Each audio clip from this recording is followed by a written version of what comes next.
کوئی قاری کوئی نہیں ہے، تم جیسے نمازیوں جیسا کوئی نمازی بھی نہیں ہے۔ کیا ہم نے سوچا کہ ہمیں نماز کیا درس دیتی ہے، ہمیں قرآن کیا درس دیتا ہے، ہمیں قرآن کیا کہتا ہے؟ صرف ماں باپ کے بارے میں ذرا سنو۔ میں نے جو قرآن مجید فرقان حمید کی آیت آپ کے سامنے تلاوت کی ہے، اللہ پاک نے فرمایا محبوب جب یہ پیسے والے لوگ، مالدار لوگ آپ سے آ کے سوال کریں، یسألونک ماذا ینفقون، یہ پیسہ کہاں پہ خرچ کریں، کس جگہ کے اوپر یہ دولت خرچ کریں جس سے خدا اور مصطفیٰ راضی ہو جائیں، سنو اللہ کا قرآن کیا کہتا ہے، فرمایا یسألونک ماذا ینفقون، محبوب جب یہ آپ سے آ کے سوال کریں کہ یہ پیسہ اور دولت کہاں پہ خرچ کریں، قل ما انفقتم، میرے محبوب آپ اپنی زبان پاک سے اعلان فرما دیں خدا تمہاری اس دولت سے پیار کرے گا، خدا تمہارے اس پیسے سے محبت کرے گا، خدا تمہارے اس پیسے کو درجہ قبولیت عطا فرمائے گا۔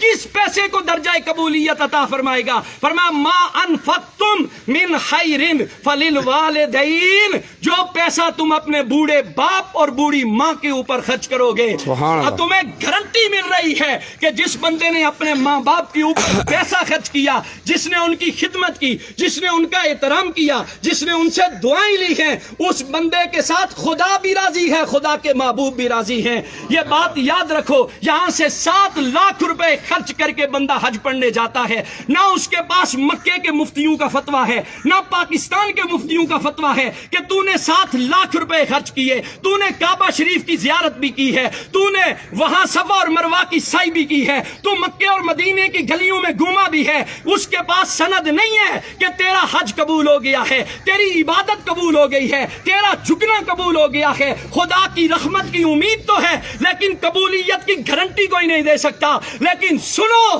جنہوں نے ماں باپ کی خدمت کی ہے، ان کے ساتھ محبت کا رشتہ قائم رکھا ہے، میرے آقا کی حدیث پاک کہتی ہے، فرمایا صبح سویرے اٹھو مسکراتے چہرے کے ساتھ اپنے باپ کے سامنے جا کے کھڑے ہو جاؤ، اپنی ماں کے سامنے جا کے کھڑے ہو جاؤ، ہنستے مسکراتے چہرے کے ساتھ۔ ان کی خدمت تو بات کا درجہ ہے، ان کو پیسے دینا تو بات کا درجہ ہے، صرف اپنے ماں باپ کی مسکراتے چہرے کے ساتھ ان کی زیارت کر لو۔ حضور علیہ الصلوۃ والسلام نے فرمایا گارنٹی ہے اسے کہ میرا رب اسے مقبول حج کا ثواب عطا فرمائے گا۔ ہم یہاں سے حاجی صاحب بننے کے لیے مکے کی گلیوں میں تو جاتے ہیں، مدینے کی گلیوں میں تو جاتے ہیں، پیسے تو خرچ کرتے ہیں۔ کبھی سوچا تمہارا بوڑھا باپ گھر میں بیٹھا ہوا ہے، کبھی سوچا تمہاری ماں وہ محبت کی نظروں سے تمہیں دیکھ رہی ہے، شاید میرے بیٹے کو زندگی کا گزرا ہوا کوئی لمحہ یاد آ جائے، شاید اسے زندگی کی کوئی بیتی ہوئی یادیں ستائیں کہ میرے باپ نے میرے لیے اتنا کچھ کیا تھا، میری ماں نے لوگوں کے دروازوں کے اوپر جا کر کپڑے دھو کر برتن مانج کے لوگوں کے گھروں میں جھاڑو لگا کر، آپ اور میں روز دیکھتے ہیں بوڑھے ضعیف العمر لوگوں کو کہ روڈ کے اوپر سوٹی اٹھا کر لوگوں سے مانگ رہا ہے۔ کبھی اس بابے سے ایک دفعہ پوچھ کے دیکھو، بابا یہ تو کس کے لیے مانگ رہا ہے؟ تو لوگوں کے دروازوں کے اوپر جاتا ہے، تو کس لیے جاتا ہے؟ کیا تجھے اپنی ضرورت ہے؟ وہ باپ کہتا ہے نہ نہ، مجھے میری ضرورت نہیں ہے، میں زندگی گزار سکتا ہوں، لیکن میرے گھر میں ننھے ننھے بچے ہیں جو شام کو میرا راستہ تکتے رہتے ہیں۔ ہمارا باپ گھر میں سودا لے کے آئے گا،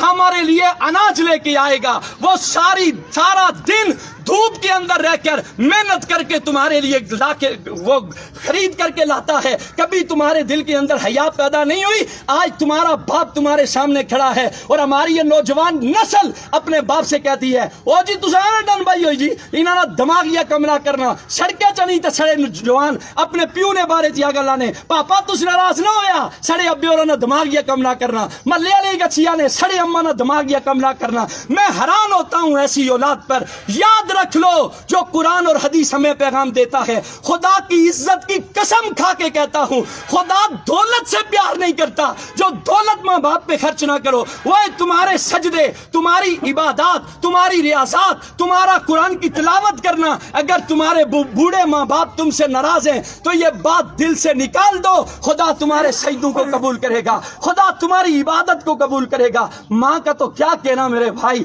ماں تو زمانے کی وہ ہستی ہے جسے مجھے قرآن نے چاند کہا ہے. ساری کائنات ایک طرف ہے, ماں کی ہستی ایک طرف ہے. ماں جیسا تو اللہ نے کائنات کے اندر کسی کو پیدا ہی نہیں کیا ہے.